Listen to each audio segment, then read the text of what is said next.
Aujourd'hui, on va parler de reprendre le contrôle sur ses emails en moins de 15 minutes par jour. L'idée, c'est d'éliminer une grosse partie des tâches chronophages liées aux emails et d'améliorer sa gestion de ses emails au quotidien pour pouvoir être plus efficace et surtout perdre moins de temps avec cet outil qui peut être très utile mais aussi très chronophage. Alors si tu as aimé ce contenu, n'hésite pas à t'abonner parce qu'il y en aura d'autres. Donc aujourd'hui, je vais vous présenter les 12 astuces qui me permettent de ne plus subir mes emails.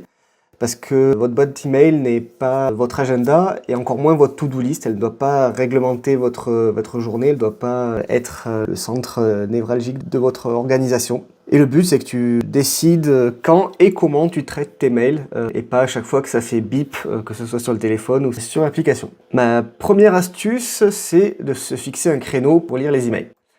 Pourquoi ?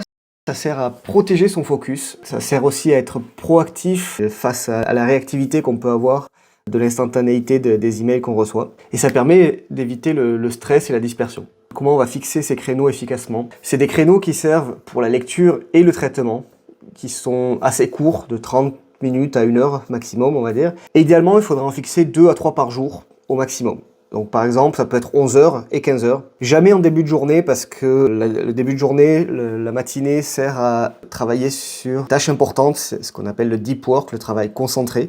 Et jamais en fin de journée parce que ça fait monter le stress de devoir rester plus tard parce qu'on n'a pas vu tel email, etc. Un point important, c'est de supprimer toutes les notifications, évidemment, de ces emails, que ce soit sur son téléphone et sur son ordi. Et enfin, un autre point, c'est de prévenir son équipe, c'est-à-dire de lui expliquer à quelle heure on va lire nos emails, afin d'assurer la communication et d'être sûr de ne pas être dérangé en dehors des heures de lecture et de traitement des emails. Ma deuxième astuce, c'est de classer en 3 dossiers simples tous ses emails et toute sa boîte de réception. Ça permet d'éviter la fatigue décisionnelle, on a 3 choix, et de limiter la perte de temps, notamment de classer, de ranger, de chercher, etc. Pour le faire correctement, on va créer 3 dossiers. Un dossier à traiter, ça va être les actions courtes ou déléguées. Ensuite, un dossier en attente, qui seront en attente de réponse, en attente d'une date, d'un rendez-vous, ou en attente d'une action externe de la part d'un collaborateur, d'un client, etc. Et ensuite, le troisième dossier, c'est l'archivage, qui permet de stocker pour de l'information ou pour des messages qui ne demandent pas de traitement requis. Et tout le reste, on supprime. On peut aussi créer des libellés si besoin, mais le but c'est pas de surcharger la mule et d'avoir trop de choses dans tous les sens et de vraiment être minimaliste et simplifier au maximum. Et on utilisera la recherche efficacement, et ça j'en parlerai dans la suite. La troisième règle pour gérer ses emails, c'est la règle des 2 minutes. C'est une règle qui stipule que si une chose peut être faite en moins de 2 minutes, il faut la faire immédiatement. Elle permet au niveau des emails de ne pas traiter ou relire plusieurs fois le même email, de réduire le temps perdu et réduire la charge mentale. Dès qu'on ouvre un email, idéalement pendant le temps de traitement qu'on a défini, le créneau de traitement qu'on a défini, si ça dure moins de 2 minutes, on le fait de suite, on répond de suite ou on fait l'action de suite. Si c'est plus long, soit on la déplace dans le dossier à traiter, ou on la planifie pour pouvoir réaliser la tâche à un moment spécifique qui demande plus de concentration, plus de documents par exemple, etc. Et si c'est pas important, on le supprime ou on l'archive si c'est pour des données de type information par exemple. Ma 4e astuce, c'est de donner des consignes claires à son équipe pour éviter les emails inutiles, pour limiter la perte de temps et de concentration. Ça permet d'agir rapidement quand on voit son email et ça donne surtout plus d'autonomie à son équipe. Pour le faire proprement, on peut le faire en interne avec des actions clairement définies. Comme indiqué précédemment, il faut communiquer ses horaires de lecture d'email, ses créneaux de lecture. Une règle que j'utilise souvent, c'est quand je suis en copie, en CC, ce n'est pas important. Il n'y a rien d'attendu de moi. Et donc je le marque automatiquement comme lu avec un filtre et les personnes avec qui je travaille sont au courant. Et enfin, si l'email qu'on reçoit demande l'implication d'une autre personne pour une tâche ou autre, l'important c'est de lui transférer le plus tôt possible et à la bonne personne évidemment pour ne pas la mettre sous l'eau elle aussi.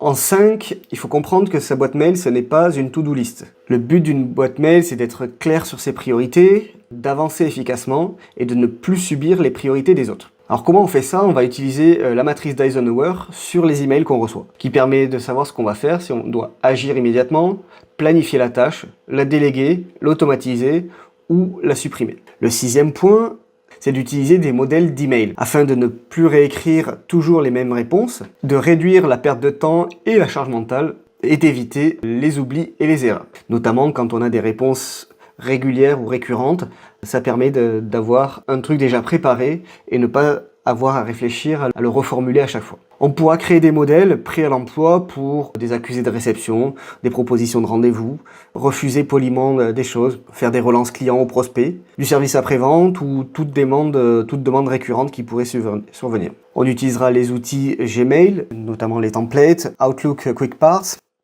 On peut aussi utiliser des formulaires ou Calendly ou Doodle pour tout ce qui est gestion de calendrier ou fixation de dates. Le 7e point que j'adore, c'est d'avoir des objets de mail ultra lisibles. Ça permet d'avoir une clarté immédiate et de savoir quoi faire sans réfléchir juste en lisant le titre de l'email. Ça permet évidemment un gain de temps. Et voici par exemple comment on peut le faire. Ça peut être soit seulement en interne, soit en externe avec des clients ou des parties prenantes avec qui on a l'habitude d'interaction.